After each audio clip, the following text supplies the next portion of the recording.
Sejam muito bem-vindos a mais um episódio do Bloco Podcast.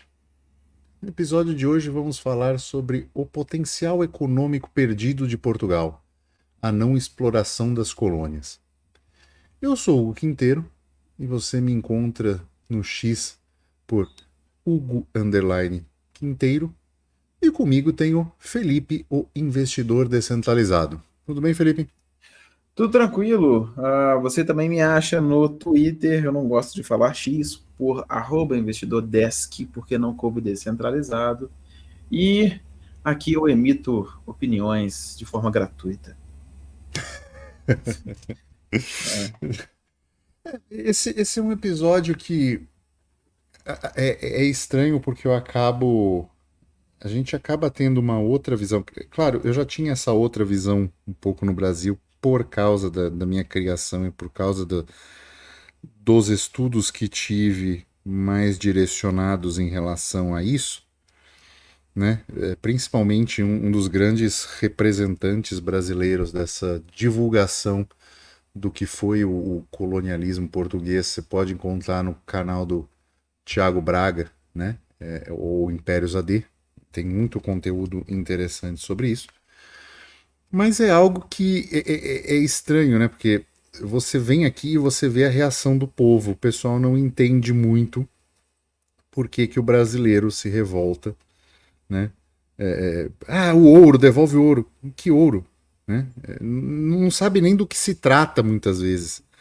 De tal é o nível de doutrinação que se coloca na cultura média do brasileiro para que ele acredite que o culpado do fracasso dele como nação tem a ver com o modelo de colônia, e aí eu já acho o próprio termo pesado demais, porque não é colônia, é desmembramento, deveria ser mais, de Portugal, que era uma nação que tinha territorialmente não só o que a gente considera hoje Portugal continental, as ilhas, né, Madeira, Açores, mas também o território que hoje majoritariamente é do Brasil e territórios de Angola e Moçambique, além de algumas pequenas regiões na Ásia, como Timor-Leste, né, Goa, enfim, uma série de pequenas regiões na Ásia. E tudo isso fazia, né, Macau, inclusive, também que foi devolvido à China, foi a última, né, a ser devolvida à China em 1999. Eu me lembro, inclusive, de estar vendo na televisão isso e meu pai me explicando o que, que significava isso, né, em tudo. Era o último território, digamos, além-mar, né, do outro lado do mundo que pertencia a Portugal e estavam devolvendo à China, assim como a Inglaterra fez com Hong Kong. Né? Então, houve esses acordos internacionais. Mas o ponto primeiro interessante de pensar, né, e que a gente vê aqui, é uma visão não só do português, mas do português médio hoje, mas a própria história contada aqui, que não havia realmente uma situação de pior ou melhor, né? Assim, a metrópole, né? Como se fosse assim, Lisboa é melhor do que o resto, então todos os recursos vêm para cá.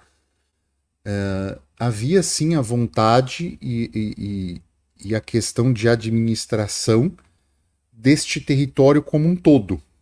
É óbvio que cidades como Porto, Lisboa, Guimarães, Braga tinham mais recursos, tinham mais coisas, infraestrutura pronta, obviamente porque já tinham, isso desde 1500, já tinham mais de 2.000 anos de gente morando ali. Então, não foi como uma cidade como São Paulo que foi construída a partir do nada, era literalmente tudo mato. Né? Então tiveram que desmatar para poder construir alguma coisa, fazer uma cidade, e dali partir toda a infraestrutura. Aqui não. Aqui, quando Portugal já se estabeleceu como reino em 1100 em mil e pouco, você já tinha mais de 1000 anos de civilização aqui, morando, habitando. O conceito de cidade já existia. Então é óbvio que, por uma questão de tempo, você tem mais infraestrutura aqui, como a gente tem pontes medievais até hoje aqui, como a gente tem ponte romana até hoje aqui, que a gente usa. Então, não é que era uma coisa só voltada para cá e não para a infraestrutura local. O que houve foi, e aí talvez um erro, uma maneira de não priorizar isto, não priorizar esta infraestrutura, né? Mas você também tem desafios gigantescos, né? Porque se você for somar as áreas de tudo, né, você tinha que desenvolver África, Angola, Moçambique, você tinha que manter os postos, pelo menos militares, nas regiões. E tem um ponto, né? Nunca teve tanto português assim para defender, né? Assim, a gente está pensando numa época de mercantilismo onde o justnaturalismo basicamente imperava. Então, assim, você tem que estar lá para defender a tua terra, porque senão vem alguém e tenta tomar, né? Cara, outra coisa, nessa época ninguém ia produzir, criar, montar as coisas pensando no futuro. Assim, eu imagino pelo menos, né? Tipo assim, pensando em 200 anos para frente. Não, os caras iam resolver as demandas daquele momento, ainda mais, né, com um nível de acesso tão limitado que o que eu acho que eles tinham, né? Então, assim, a análise eu entendo, só tô falando, tipo assim, às vezes o cara que Uhum. tá lá, ele não ia, tipo Sim. assim, planejar para frente. Olha, só para você ter uma ideia, em 1875, a cidade de São Paulo possuía cerca de 30 mil habitantes. Então, eram lugares pequenos, né? Assim, não tinha tanta gente assim. A explosão demográfica, ela veio já seja no final do Brasil Império, onde já não tinha mais a ligação com Portugal, seja no Brasil República. Então, se tem uma falta de infraestrutura generalizada, não é só culpa, né, de um processo de colonialismo, de anexação, que não investiu nessas infraestruturas pensando num crescimento que eles jamais imaginariam que tivesse, né? Mas não foi feito principalmente por quem lidou com esse aumento populacional, que foi o Brasil República, né? Ele não colocou as vias do progresso, por assim dizer, né? Porque a monarquia você já tinha ferrovias no Brasil, né? Isso não foi levado adiante e o Brasil perece até hoje com essa falta brutal de infraestrutura, né?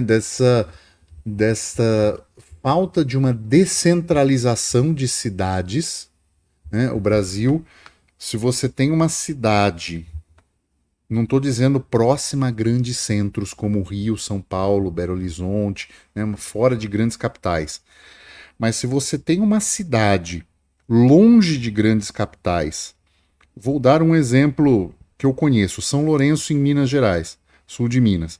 Ela é uma cidade de próximo a 100 mil habitantes e ela é a maior cidade próxima a 100 mil habitantes. O que você tem de infraestrutura, de supermercados, de coisas próximos àquilo, é muito reduzido comparado ao que você tem aqui, por exemplo, na Europa, em cidades de 30, 40, 50 mil habitantes e que não tem muitas cidades próximas maiores que isso, né? Maiores que 100 mil. Então você tem você tem essa falta de infraestrutura, né? Creio parte também pelo custo Brasil das operações, tá? Da burocracia. É um problema sério isso, porque você precisa normalmente de um movimento de pessoas e de compra e de demanda muito maior do que você precisa aqui em Portugal para uma coisa ser lucrativa, né? Um ambiente de empreendedorismo ruim, e que isso contribui para que esta carência de infraestrutura no Brasil se perpetue, né? Cara, não só isso, né? Assim, convenhamos que a má gestão, né, do país ao longo prazo, ela também, eu diria, né, que é um forte problema, né? Mas enfim. Eu vou dar um exemplo. Quando eu cheguei aqui, tem 2 anos e pouquinho, cara, o Porto estava num processo de obras por questões de metrô. E, cara, era ponto turístico, todo fechado, com tapume, aquela coisa de metrô que a gente tem em grandes cidades, né? Passando o tatuzão lá por baixo, concretando tudo. E eu lembro que eu falei pra minha esposa quando eu cheguei, eu falei, caraca, meu, puta, agora vai ficar esse caos nessa cidade anos aí, né? Porque estão fazendo o raio da linha do metrô. Aí fui ver uma puta linha grande que interliga com as outras. Eu falei, caraca, isso vai demorar anos. Cara, tem 2 anos já foi a maior parte. Os centros. Falta só um trechinho lá agora. A maior parte do que estava fechando monumentos turísticos e coisa assim já reabriu. Isso em 2 anos. E eu morava perto em São Paulo de uma linha que ia ser a extensão da linha verde, né, que ela saía da Paulista, ia subir, passar Vila Formosa, ia cruzar a ponte na Penha e ia passar para o Parque Novo Mundo. E eu estava no Parque Novo Mundo, ia ser a estação final antes de um segundo projeto que ia levar até Guarulhos. Cara, esses dias eu tava vendo, um amigo meu mandou, olha aí, tudo abandonado. Os caras já fizeram a desapropriação de um terreno, da parte dos terrenos nesse Parque Novo Mundo. Já fizeram. Tava tudo em abandono. As casas caindo. O pessoal falando que podia correr risco de as pessoas invadirem e tal. Ninguém olhando, ninguém tomando providência. As obras tudo paradas. Foram falar com o metrô. Porque o licenciamento está atrasado e não sei o quê, e nós vamos reforçar a segurança do local. Quer dizer, e isso já estava, ó, desde o projeto da linha, além de ser antigo, mas já foi feita as desapropriações, acho que desde 2016.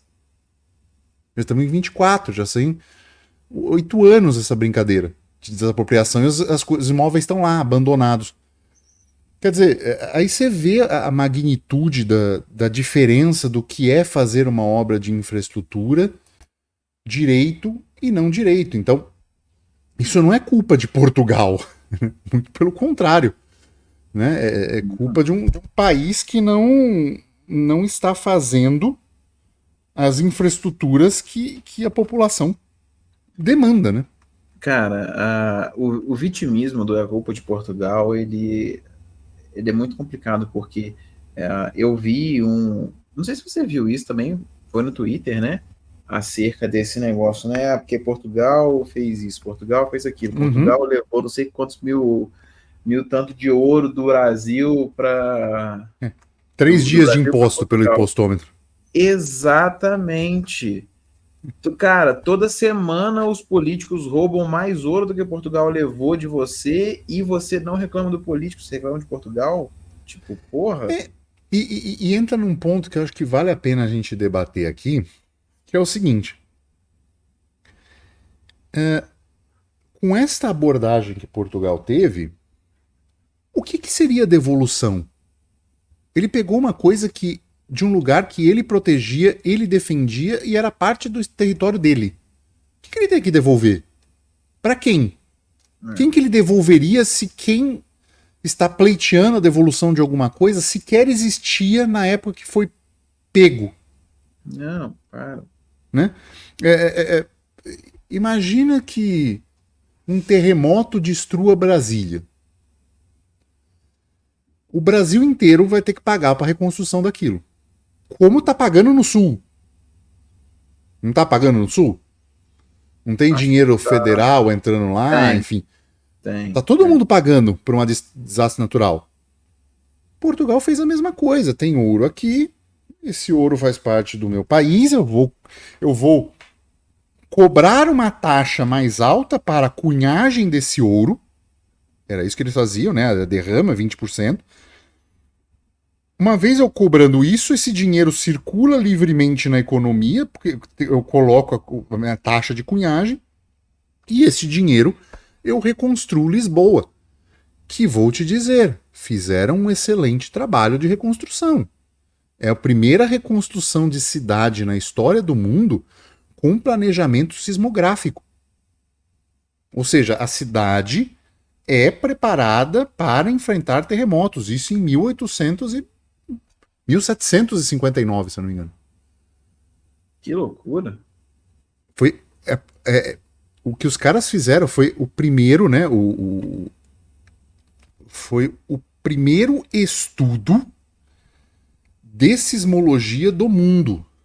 Foi feito a partir disso. E a reconstrução da cidade foi baseada. Então, os prédios já têm uma certa estrutura para isso. É óbvio que não é como é o Japão hoje em dia, né? Que coisa pode balançar lá, torta direito e tá tudo bem. Mas você tem planejamento urbano para isso.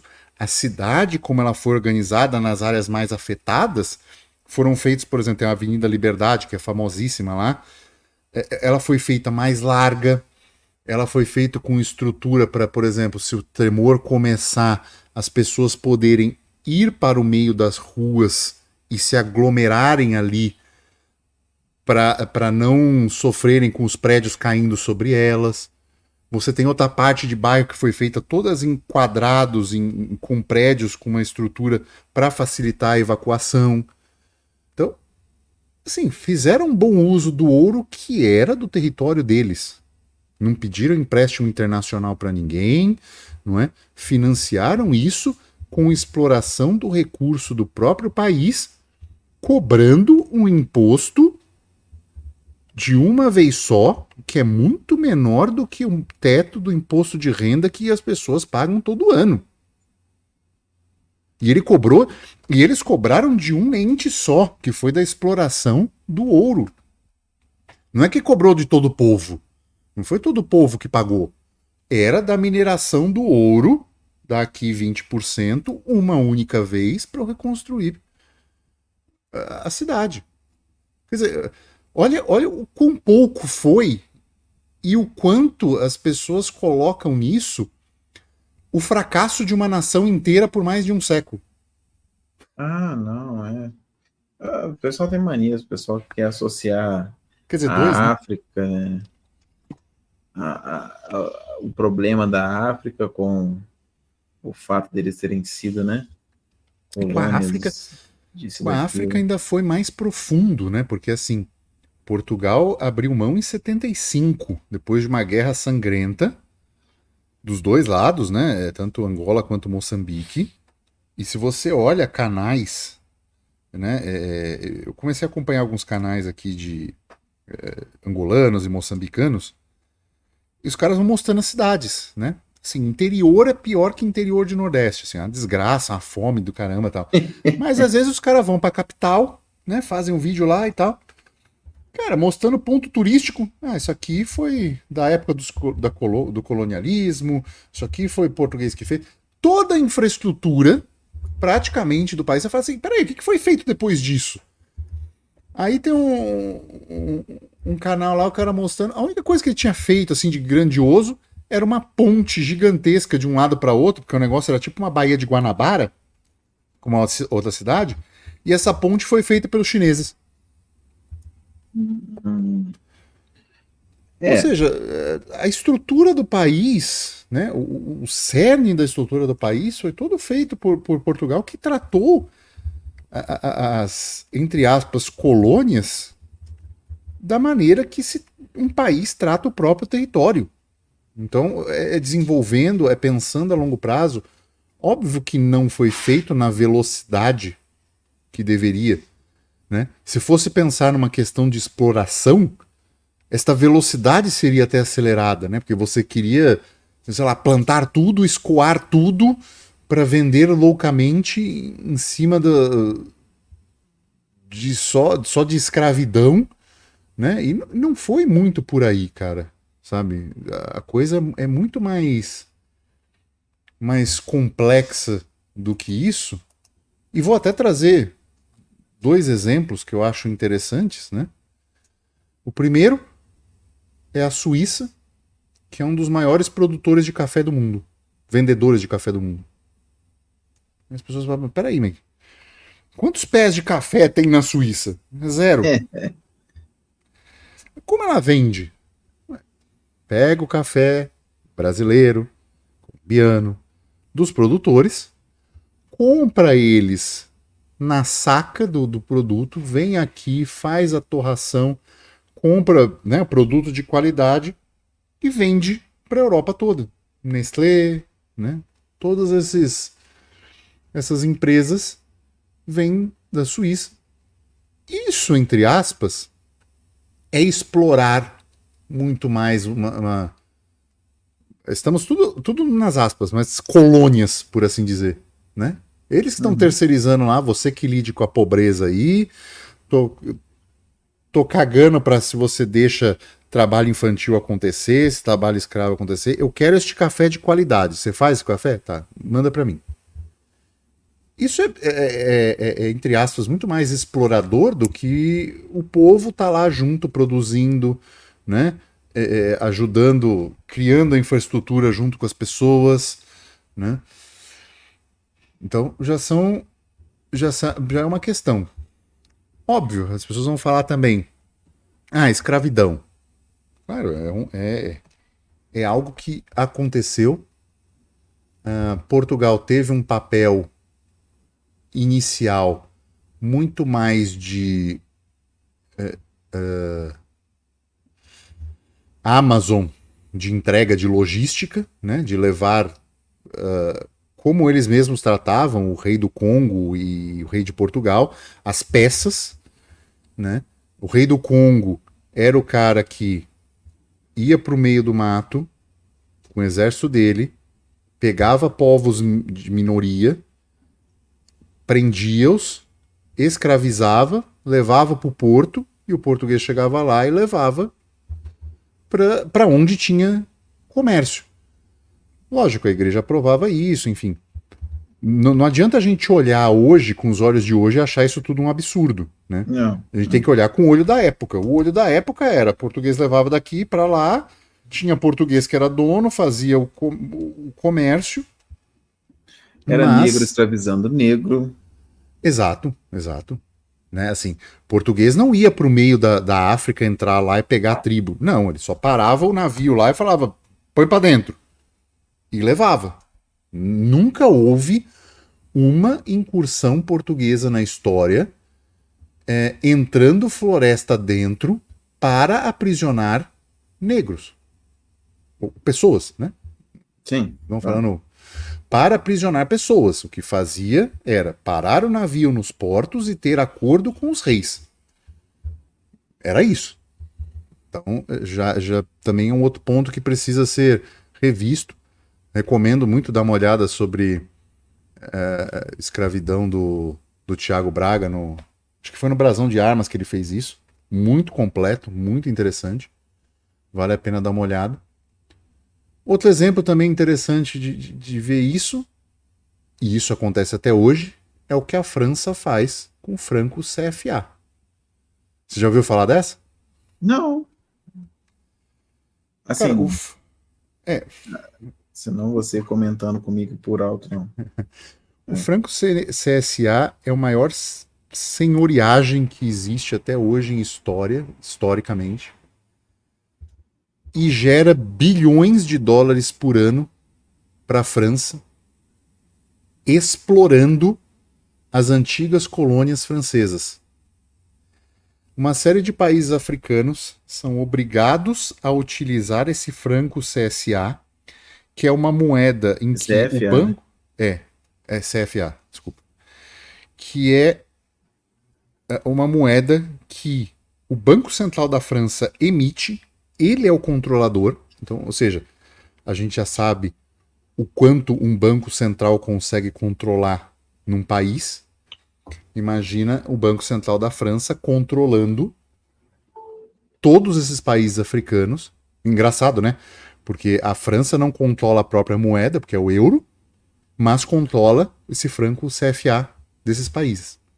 Estranho isso, né? Cara, é a escravidão moderna. É. Esses países são produtores de uma série de commodities, dentre elas ouro, né? Um desses países é a Burkina Faso, que é um dos países mais pobres do mundo, mas produz ouro. E, por causa dessa senhoriagem da moeda, a França tem direito de compra preferencial de tudo aquilo que esses países produzem. Nossa senhora. Paga o preço que quer também, né? Era o que eu ia falar agora. Ela determina o preço. Cara, você entendeu o tamanho da sacanagem? Uai. Isso aí, né? Então, ela emite o dinheiro, ela controla o dinheiro. Com isso, ela controla as economias dos países. Os presidentes que estão lá são meros marionetes dos interesses franceses. E, por esta proteção, por assim dizer, ela tem essa preferência de compra que destrói a riqueza dos países. Né? Ou seja, tem produção agrícola, tem uma série de coisas. A França tem a garantia de pegar e tomar tudo para ela quando ela precisar, por isso que ela subsidia absurdamente a agricultura aqui da Europa e faz dela, com isso, a principal produtora agrícola da Europa. É subsidiado em cima da destruição da riqueza de países africanos. É não deixar esses países africanos prosperarem e serem capitalistas. Ela faz isso para subsidiar os produtos agrícolas da Europa, na Europa, e ser um dos os maiores vendedores aqui da Europa, que foi justamente a negativa na época do Fernando Henrique, que o Brasil queria entrar na União Europeia e foi aprovado por todos os países menos a França, porque senão o agro brasileiro ia destruir. Não. O Brasil não queria fazer o Mercosul. O Mercosul foi de tabela. E o Brasil queria entrar na União Europeia. E ia, né? Não fosse isso. E esse processo de senhoriagem que permite à França subsidiar absurdamente. Assim, todas as nações aqui têm um certo subsídio, né? Então, aqui em Portugal, por exemplo, você não paga imposto, uma série de impostos no combustível, no diesel. É o Uhum. diesel agrícola, eles chamam de gasóleo verde. Então, assim, aqui tá 1,40 e pouco, 1,45 mais ou menos, 1,46. O gasóleo você vai pagar, o verde você vai pagar 1,10, entendeu? 1,15. Então você tem É. uma cota que as pessoas, né, agrícolas cadastradas podem retirar por ano, tem uso disso, uso controlado, então só pode ser com maquinário agrícola e tal. Mas tem alguns subsídios. Né? Na França, nego paga as pessoas. Você tem crédito barato, você tem isso, você tem aquilo, você tem não sei o quê, e mais 800 euros por mês para cada um. Tá doida. Por isso que os caras produzem. Que ainda depois ainda produz, ainda vende e tem comércio na Europa inteira mais barato, né? Para produzir mais barato. É, Então, cara. assim, o que eu quero mostrar com esses dois exemplos é que se Portugal quisesse explorar colônias, existiam dois modelos muito mais lucrativos de o fazerem. Seja pela essa impressão como, né, essa senhoriagem pela moeda, né? seja pelo, pela produção de produtos e bens de consumo de uma maneira muito mais exploratória para chegar aqui, beneficiar e vender para a Europa. Ao contrário do que foi, por exemplo, o café, porque os barões do café eram portugueses, né? Da cana-de-açúcar, na produção na Europa, era o próprio povo português produzindo, né? O Brasil, como o Reino Unido. O Reino Unido de Portugal, Brasil e Algarves colocou o Brasil na posição de reino como parte do país, cara. Mais do que foi Angola e Moçambique. O Brasil teve esse privilégio e aproveitou. Se você olha a infraestrutura que ficou no Brasil dessa época e olha a infraestrutura que não foi atingida em Angola e Moçambique, você vê que o Brasil teve tratamento sim privilegiado, foi tratado com status de Portugal, o desenvolvimento que teve no Rio de Janeiro, as instituições que foram criadas, como bancos e uma série de, de melhorias de infraestrutura, sim chegaram ao Brasil. Então, era um Reino Unido e deixou de ser, e a partir disso precisava botar a culpa em alguém, né? Os republicanos, e botaram, vamos botar no português, colonialismo, ninguém estava aqui mesmo para saber, entendeu? Então, bota a culpa em outro e cria esse ódio desnecessário. Então, assim, sinceramente, eu não vejo Portugal como um explorador de colônias, e sim alguém que ajudou a desenvolver. Claro, não foi perfeito, mas em termos de ajuda em desenvolvimento, fez muito mais do que a Inglaterra fez, por exemplo, pelos Estados Unidos, né? Que realmente só queria explorar e tributar e taxar. Ah, cara, e também convenhamos, é aquilo que a gente estava falando na época. Explorar era o negócio, cara. Sim, Sabe? assim, mas eu te digo assim, se os Estados Unidos não fossem independentes, eles hoje estariam muito mais próximo de um franco CFA do que propriamente uma nação desenvolvida, né? Porque você tem colônias inglesas na África que são paupérrimas também, né? Então não foi o povo que resolveu fazer, né? A Austrália, a Nova Zelândia, os Estados Unidos, algo que o Brasil poderia ter feito, né? E ainda fica nessa, é o futuro, né? Continua sendo o país do futuro. É eternamente país do futuro. Mas é isso, acho que já dá pra gente falar das notícias, né? Cara, na verdade, a notícia. Ou, não tem muito a ver, né, com o que a gente falou, não, mas, enfim, vamos. Ah, não precisa. Esse é um episódio mais conceitual, né? É uma coisa mais a gente entender um pouco do macro, até mais educativo, né? Pra mostrar às pessoas que tem tem uma outra versão da história que você pode não concordar, mas é legal que você saiba, entendeu? É. Conhecimento não ocupa espaço, então vale a Sair um pena. pouco só do Bitcoin. É. Mas vamos falar de cripto na notícia, né? Porque número de investidores em criptomoedas no Nubank quase dobra em 6 meses. O banco digital superou 100 milhões de clientes no segundo trimestre de 24 e juntando, né, o Brasil e outros países que ele atua. Alguns pontos acerca disso. Nubank passou a aceitar ainda esse ano, se eu não me engano, a possibilidade de comprar criptomoedas através do mesmo. E a gente está vendo que está crescendo, né, essa adoção, assim digamos, dessas pessoas usando criptomoedas e comprando criptomoedas através do Nubank.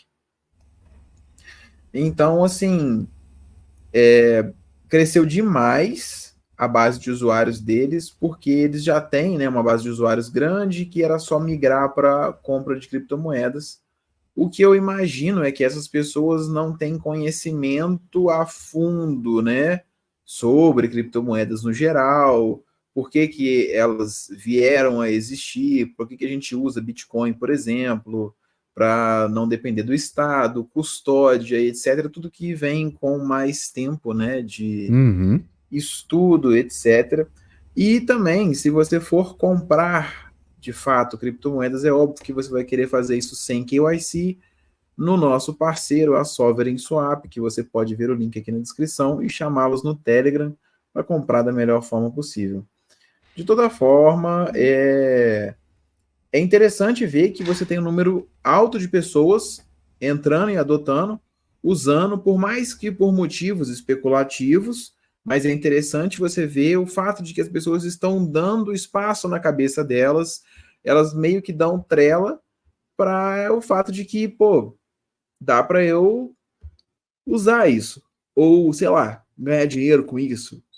De toda forma, é algum tipo de conscientização acerca da existência daquilo, o que certamente vai ajudar no Sim. futuro e aumentar muito a adoção. Quando as pessoas entenderem, elas vão ver que não é a melhor forma de comprar cripto no Nubank, porque tem um reporte, tem uma declaração feita direto do Banco Brasileiro, né, para autoridades fiscais, nesse caso, e que vão eventualmente te cobrar imposto sobre uma venda e lucros e etc, né? O que a gente usa cripto precisamente para fugir desse tipo de coisa, né? Então, Vou te detalhes. fazer uma pergunta que eu não tenho acesso a essas Faça-me. coisas mais. É, o Nubank já está permitindo o saque das criptomoedas? Já. Cara, eles são players para falir corretora grande, né? Daqui a São, pouco com eles, certeza. daqui a pouco eles compram uma mercado Bitcoin da vida aí, né? Assim, não tô nem pensando no sentido de privacidade, nada disso. Mas tô pensando o tamanho de um player desse entrando no mercado, pô, são milhões de pessoas com esse aplicativo com acesso, né? É uma abinha nova que se abre. Isso é interessante, não é igual, sei lá, mercado Bitcoin ou outras corretoras grandes do Brasil. Me vem só o mercado Bitcoin na cabeça de grande brasileira. É a nova DAX, é outra. Nova Dax, enfim. Um player grande desse, você precisa instalar um aplicativo, né? Depois você vai cadastrar a sua conta para fazer transferência. Você já fazer isso tudo direto do seu, né? Aquela busca do aplicativo Vital é algo para preocupar para uns players desse tamanho, né? Porque o banco ele já lida com questões de KYC, né? Já tem esse custo bancário. Então os caras só vão fazer uma coisinha ou outra, assim, um departamentinho para adequar as exigências maiores que tem em cripto e pronto, ponto final, né, cara? A pessoa já é um player muito grande entrando nesse mercado com o poder de desequilibrar a balança, né? Do ponto de vista do livre mercado, é muito bom que a gente tenha a concorrência, né? E vir uma concorrência dessa é sensacional. Uhum. Do ponto de vista regulamentar, eu acho ruim, porque todas essas concorrências que a gente falou aqui estão ainda dentro do escopo Brasil, que tem leis extremamente ruins, regulamentos péssimos, é restritivo e não valoriza a liberdade individual, né? E todos eles têm que se adequar a essas leis. Então é um problema, né? Você teria que rebolar dentro dessa legislação. É. Mas tá valendo. Eu acho engraçado. Não é engraçado, na verdade é só ironia. Você já percebeu que quando sai uma regulamentação bem escrota sobre alguma coisa, grandes players entram no mercado no Brasil? É o lobby, cara. É o lobby. Não tem jeito, sabe? Assim, vamos privatizar a telefonia. Os players que entraram. É isso. Vamos regulamentar, não sei o quê.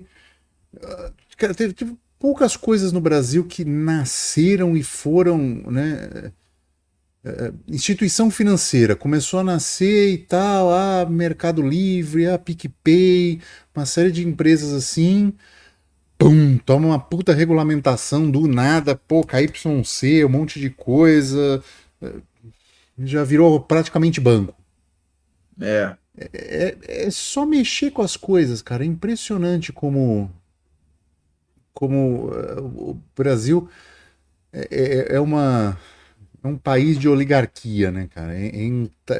Os caras ficam nessa, puxando regulamentação pra cima, pra hora que entra uma puta lei ferrada, né? Agora tá tendo essa discussão aí em cima da reforma tributária também, vai cair coisa pesadíssima, né? O É o Estado agora não suquinho de pode mais concorrer Brasil. com imposto, vai ser uma desgraça, né? Suquinho de Brasil, cara. Nada mudou. Brasil, É, ame-o ou deixe-o. é, tô aqui. Isso explica bem. É. É, enfim, é uma notícia boa, de qualquer forma. Eu acho um negócio legal. Colocar cripto na cara de 100 milhões de pessoas, assim, a poucos cliques, já sem uma forma prática, rápida. Claro, deveria ser com as características de criptomoeda, deveriam. Mas ter mais pessoas se expondo a isso e eventualmente entendendo certas coisas, a gente contribui para esse papel de estar formando um monte de libertários, sabe? É expor pessoas a criptomoedas, é o Brasil expor pessoas aos absurdos políticos que vem acontecendo, e assim a gente vai vai levando, né? E vai chegando nesse nessa situação que a gente está de ir salvando mais vidas para uma questão de mais liberdade. Tudo voluntário, né? Não é, não é se candidatando politicamente, como episódios passados a gente argumentou, né? Que Se prostituindo politicamente. não é prostituição, né? Deixando de ser libertário. E o episódio Né? explica esses pontos com bastante precisão. Então, a gente vai levando as pessoas pelo caminho da liberdade voluntária. E se às vezes precisar salvar as almas das pessoas precisarem sair do Brasil, é isso que a gente está também trabalhando para fazer e ajudar na medida do possível. Né? Oh, com certeza. Por isso que a gente precisa que vocês que nos ouvem compartilhem este episódio. É Sim. imprescindível que você mande isso para alguém que você também está querendo salvar, visto que o nosso trabalho é salvar vocês também. A gente quer fazer isso por você, porque o sistema fiduciário, ele consome você por dentro. Então, a gente quer tirar você da Matrix e se você realmente quer aprender mais sobre isso, considere olhar o Fold, que é o nosso curso onde a gente ensina o básico de criptomoedas e uma coisa que nenhum outro curso ensina, a mentalidade cripto. Você está na mentalidade Hum, fiat. Você é. está enraizado na mentalidade das finanças tradicionais. Você não sabe ainda por que, que o mundo ele está indo em espiral para baixo, por que, que tudo está mais caro, por que, que a moeda só desvaloriza, por que, que as nações todas elas estão endividadas. A gente quer te mostrar como que isso funciona, não só da parte econômica, mas também migrar o seu pensamento para o que realmente importa. Bom, É, é isso, né? Vamos ficando por aqui. Lembre-se, deixa um joinha. Pode deixar um comentário também, ajuda bastante a gente. Se estiver no canal Cripto TV ouvindo a gente no YouTube, deixe um like, deixe um comentário. E é isso. Ficamos por aqui e tchau.